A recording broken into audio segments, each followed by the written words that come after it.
क्या आपने कभी गौर किया है, जैसे ही आप नहाने जाते हैं अचानक पेशाब का दबाव बढ़ जाता है। कभी ऐसा लगता है कि अभी तक कुछ नहीं था, लेकिन जैसे ही पानी शरीर को छूता है पेशाब की इच्छा जाग जाती है। क्या ये बस एक संयोग है या इसके पीछे कोई खास वजह छुपी है? जिंदगी में कोई भी घटना बस यूं ही नहीं होती, हर छोटी छोटी चीज के पीछे कोई ना कोई वजह होती है।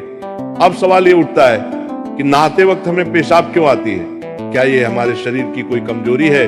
क्या ये किसी बीमारी का संकेत है, या फिर ये दिमाग और शरीर के बीच गहरे रिश्ते की तरफ इशारा करता है? बस सोचो, अगर ये सिर्फ शरीर का एक सामान्य काम होता तो हर कोई इसे इतना गहराई से क्यों महसूस करता?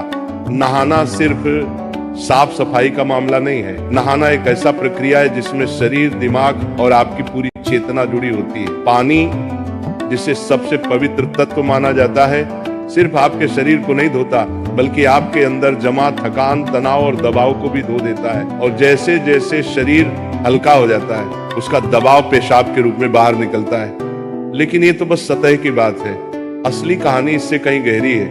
क्योंकि शरीर का हर अनुभव मन का भी अनुभव होता है और मन का हर अनुभव शरीर में उतरता है। तो जब आप नहाते हैं ये सिर्फ एक जैविक प्रक्रिया नहीं है, ये आपके मन और शरीर के बीच एक बातचीत है। अब सोचो, जब पानी तुम्हारे शरीर को छूता है तो क्या होता है? तुम्हारी त्वचा के हर रोम क्षेत्र में हलचल मच जाती है, तंत्र का तंत्र सक्रिय हो जाता है। ठंडक या गर्म पानी का एहसास दिमाग को ये बताता है कि शरीर को कुछ छोड़ने की जरूरत है और उसका पहला तरीका पेशाब करना होता है। लेकिन ये पूरी सच्चाई नहीं है, क्योंकि अगर ये सिर्फ ठंडे पानी का असर होता तो फिर जब हम गर्म पानी से नहाते हैं तो ये क्यों होता?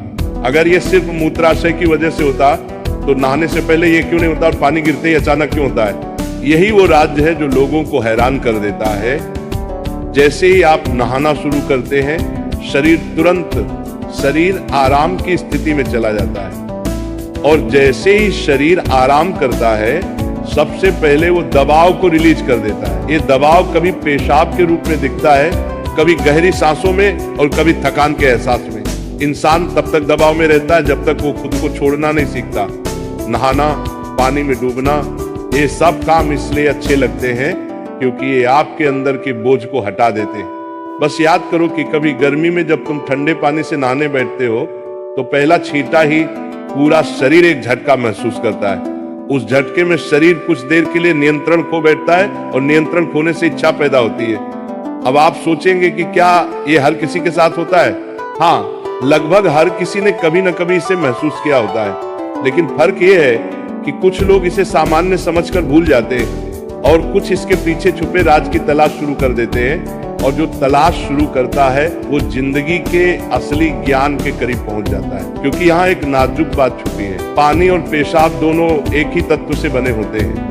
जब पानी बाहर से शरीर को छूता है तो शरीर के अंदर पानी का तत्व भी प्रतिक्रिया करता है। यही प्रकृति का संतुलन है, ये एक अनुनाद है। शरीर और प्रकृति के बीच रिश्ता आईने जैसा होता है, जो कुछ बाहर होता है वो अंदर भी परिलक्षित होता है। तो जब बाहर का पानी तुम्हारे शरीर से मिलता है तो अंदर का पानी यानी पेशाब भी बाहर आने को बेचैन हो जाता है। लेकिन अब सवाल उठता है, क्या ये सिर्फ पानी और मूत्राशय की बात है या इसके पीछे कुछ और भी है? क्या ये किसी कमजोरी का संकेत है?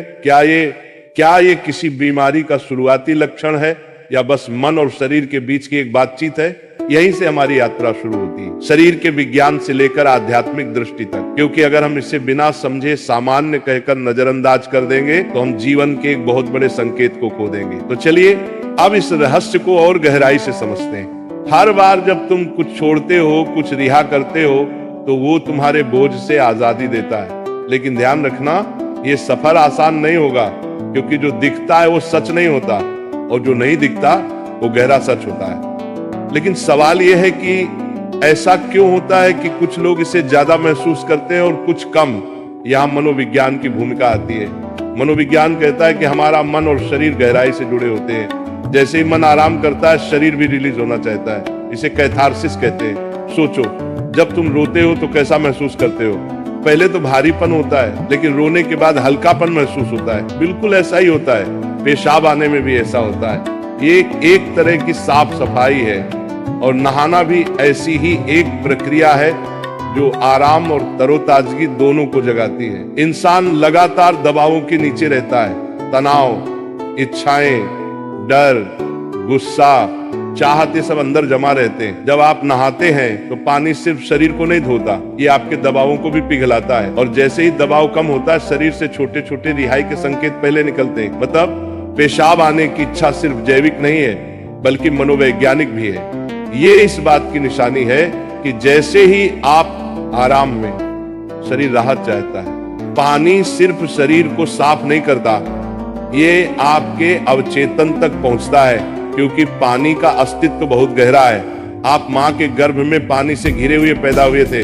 आपके पहले अनुभव पानी से जुड़े होते हैं, इसलिए जब भी पानी आपको छूता है, आपका अवचेतन सक्रिय हो जाता है। इसीलिए नहाना इतना सुखद लगता है। इसीलिए पानी में डूबना, किसी झील या समुद्र के किनारे बैठना इतना आरामदायक होता है। और इसीलिए जब भी शरीर पानी से टच करता है तो वह तुरंत राहत चाहता है, क्योंकि ये उसकी सबसे पहली अनुभूति होती है। हर बार जब पानी तुम्हें छूता है तो गर्भाशय का अनुभव वापस आ जाता है। गर्भ में तुम पूरी तरह आराम में थे, कोई तनाव नहीं, कोई दबाव नहीं। पानी का माहौल और राहत पाने का एहसास ही वजह है कि नहाते वक्त पेशाब आना स्वाभाविक होता है। लेकिन अब एक सवाल बचता है, क्या नहाते वक्त पेशाब आने की इच्छा सिर्फ एक सामान्य रिफ्लेक्स है, या ये किसी बीमारी का संकेत भी हो सकता है? विज्ञान मानता है कि अगर ये बहुत बार होता है, बहुत ज्यादा तलब होती है, आप इसे कंट्रोल नहीं कर पाते, तो ये ओवर एक्टिव ब्लैडर या किसी और मेडिकल कंडीशन का संकेत हो सकता है। लेकिन अगर ये कभी कभार होता है तो ये बिल्कुल नेचुरल है, बिल्कुल सामान्य है। अब सोचो, क्या आपने कभी ध्यान दिया कि ये तलब तभी बढ़ती है जब पानी डाला जाता है? मतलब यहाँ ट्रिगर पानी है, और पानी सिर्फ शरीर को नहीं छूता, बल्कि दिमाग और सबकॉन्शियस को भी। तो असली सवाल ये है कि क्या आप इसे बस एक प्रॉब्लम मानकर नजरअंदाज कर देंगे, या इसे एक संकेत के रूप में लेंगे कि दोनों शरीर और मन को आराम चाहिए, हल्कापन चाहिए, आजादी चाहिए। हर तरह की रिहाई सिर्फ जैविक नहीं होती, ये आध्यात्मिक भी होती है। आपको छोटे छोटे रिहाई के मौके दिए गए हैं ताकि आप एक बड़े रिहाई की तरफ बढ़ सकें। पेशाब, आंसू, हंसी, ये छोटे रिहाई के तरीके हैं, लेकिन ध्यान सबसे बड़ी रिहाई है। मतलब अगर आप समझ पाओ कि इच्छा क्यों आती है, तो ये सिर्फ एक शारीरिक अनुभव नहीं रहेगी, बल्कि ध्यान की तरफ एक